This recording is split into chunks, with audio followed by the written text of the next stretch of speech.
मित्रांनो, आजचा दिवस कसा आहे मलाच माहिती. कारण बघा विषय काय आहे की आता जाणार आहेत मी मित्राकडं, तिथनं नाश्ता करणार. आणि 2 लग्न आहेत आज, 2 लग्न आहेत. ते 2 लग्न मला 2 लग्नाला जायचं आहे. ते आता कसं कसं मॅनेज होते बघा. मुहूर्त तर एकच आहे. आता ऑफिसमध्ये आलो आहे, गेट उघडतो, बघतो. मित्रांनो, जुन्या स्टँडला मित्र एक माझी वाट बघायला आहे, तिकडं जातो पहिला. त्या संग नाश्ता करायला जाणार आहे. आणि फॉरेक्सचा मोठा ट्रेडर आहे तो पण, त्यामुळे तुम्हाला पण दाखवतो की काय काय म्हणजे कशा पद्धतीने ट्रेडिंग करतो तो. गाईज, ह्योच आहे फॉरेक्सचा मोठा ट्रेडर, तुम्हाला सांगणार होतो तो. आम्ही दोघं जण मिळून चाललोय आता, जरा निवांत नाश्ता करतो आणि फॉरेक्सबद्दल तुम्हाला जरा टिप्स देतो. जरा माझ्या मित्राला विचारतो तुमच्यासाठी काय टिप्स असल्या तर देईल तुम्हाला. हां, आणि आयफोन घेतल्याबद्दल माझ्या पब्लिककडनं तुला 1,00,000 शुभेच्छा. कारण 1,00,000चा मोबाईल आहे ना. एक डोसा मागवलाय मस्त मध्ये, दोस्तानं पुरी भाजी खाल्ल्या. काय करायचं, फॉरेस्ट मधनं रोजचं $200-150 काढून पुरी भाजीच खायला लागते. बरं आहे का. माझ्या एका दोस्ताचं लग्न आहे, म्हणजे जवळजवळ 5वी कुठलं, 1ली-2री पासून संघ असलेल्या मित्राचं लग्न आहे. चला दाखवतो. सगळेजण पुढे गेल्यात, मी एकटाच राहिली. आता मला वाटतं अक्षता पण पडल्या असतील, लेट झालाय. जाऊन आता जेवतो, त्याला भेटतो, तुम्हाला पण दाखवतो. मस्त लग्न आहे, एकदम भारी.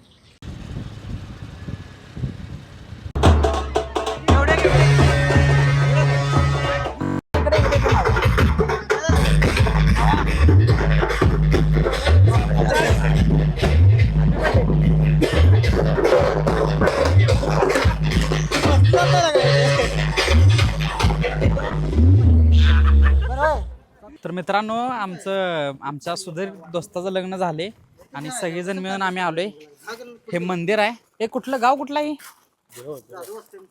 जाधववस्ती. हे बघा, श्री काल भैरवनाथ मंदिर आहे, जाधववस्ती. मित्रांनो, आता आम्ही गोगवाड मध्ये पोहोचणार आहे आणि गोगवाड मध्ये एवढं भारी असं मंदिर आहे. त्या मंदिर बौद्ध विहार आहे. हा, ते एकदम शेवट आहे, शांत आहे. तुम्ही बघा, लय भारी वाटेल तुम्हाला. तर गाईज, आम्ही बुद्ध विहारच्या बरोबर समोर आहे. आता बघूनच एवढं भारी वाटाले. तुम्हाला सगळा व्ह्यू दाखवणार आहे आतमध्ये, कसं काय सगळं चालते, काय होते. आणि अथर्व चंद्रकांत सांगलीकर चॅरिटेबल ट्रस्ट गोगवाडमध्ये हे ठिकाण आहे. एवढं शेवट आहे ना की तुम्ही तर तुम्हाला असं वाटणार की इथे यावं. बुद्धमूर्ती दाखव त्यामुळे. आणि तिथे शेवट अशी बुद्धमूर्ती पण आहे, दाखवतो. आणि ती किती मोठी आहे तुम्ही एक अंदाज लावू शकत नाही. माझा अंदाज आहे कमीत कमी 30 फुटापर्यंत असेल. 50 फुटापर्यंत मूर्ती आहे. आणि ती पण बघायला जाणार आहे, ते पण दाखवतो. आता ओपनिंगच्या गेटवरती आलोय. आणि हे गेट बघा गाईस. हिमालय कसं वाटलं काय? मस्तच, एकदम मस्त असं गेट आहे. धम्मभूमी इथं लिहिलेलं आहे, एवढं असं मस्त आहे. तर आतमध्ये एंटर करतोय. आम्हाला जातानाच एवढं भारी वाटाली की आतमध्ये काय काय असेल. तर गाईज, आतमध्ये आलोय आम्ही. शपथ मित्रांनो, एवढं भारी असलं असं वाटलं नव्हतं. एकदम शेवट आहे. कसं वाटलं गुंड्या? भारे.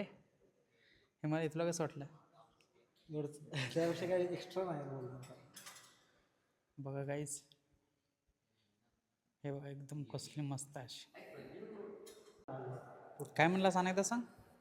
जैन आणि बौद्ध धर्म, हिंदू धर्मातून वेगळे झालेत काय?